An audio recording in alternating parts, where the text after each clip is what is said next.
Hello, my name is Aaron Cantrell, and my theorist and presentation is on Stuart Hall.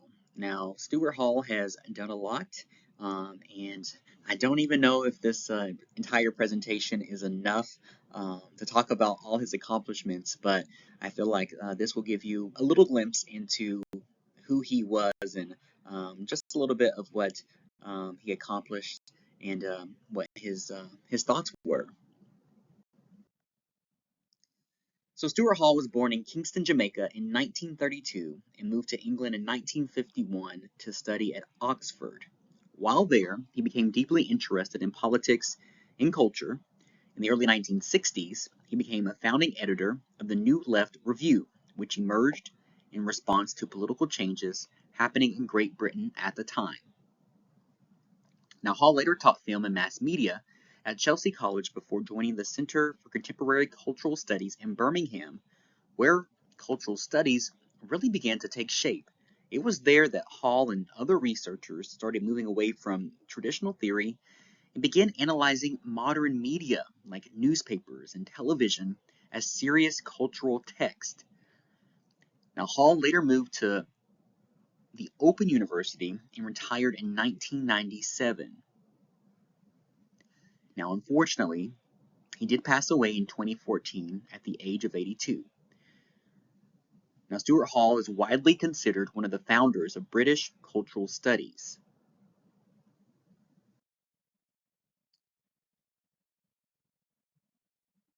Now, one of Hall's biggest contributions to cultural studies is how he explained the way media messages are produced and interpreted, especially how race, culture, power, and politics are represented in the media.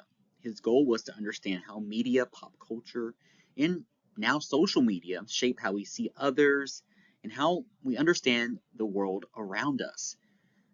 Overall, he really questioned the media and their motives. And he was just very curious, again, just how we as an audience took those messages in, which leads me to his encoding and decoding theory, which was published in the 1970s. So, in simple terms, Hall argues that media producers encode messages with intended meanings, but they are always constrained by their own beliefs, experiences, and institutional pressures. I mean, even technology. Now, this graphic here kind of gives you an idea of this. So audiences then decode those messages in three possible ways. So a dominant reading means they accept the message that the producer intended. So they agree with it. A negotiated reading means they generally accept it, but they may question parts of it. And then the oppositional means understanding the message but rejecting it completely. So you may be wondering, what does this mean? Can you help me understand this a little bit more?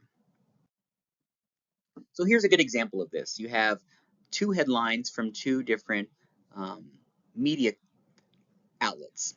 You have CNN there on your left, and then you have Fox on your right here. And this is about the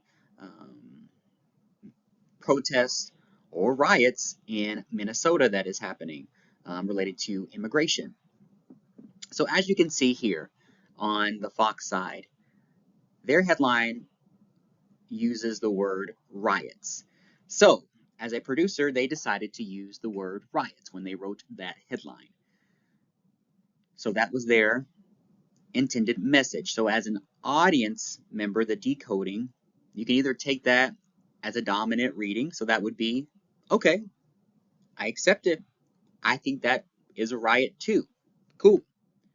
Or a negotiated take would be, okay, I accept what that producer is saying, what they're trying to tell me, but I may question, is this really a riot?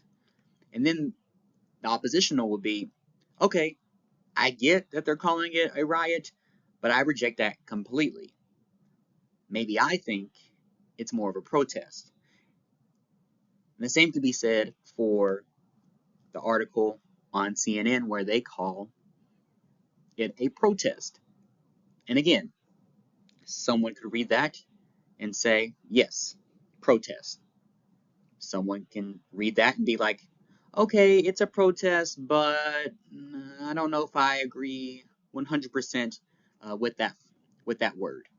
Or again, oppositional. Okay, I get what CNN is saying, but I disagree with that completely. What's happening there in Minnesota, that's not protest, that's a riot.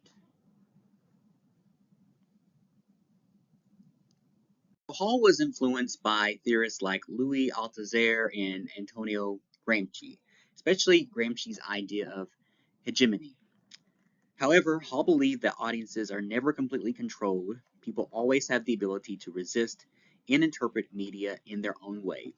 Reading through Hall's work, he does mention Gramsci a lot in his work.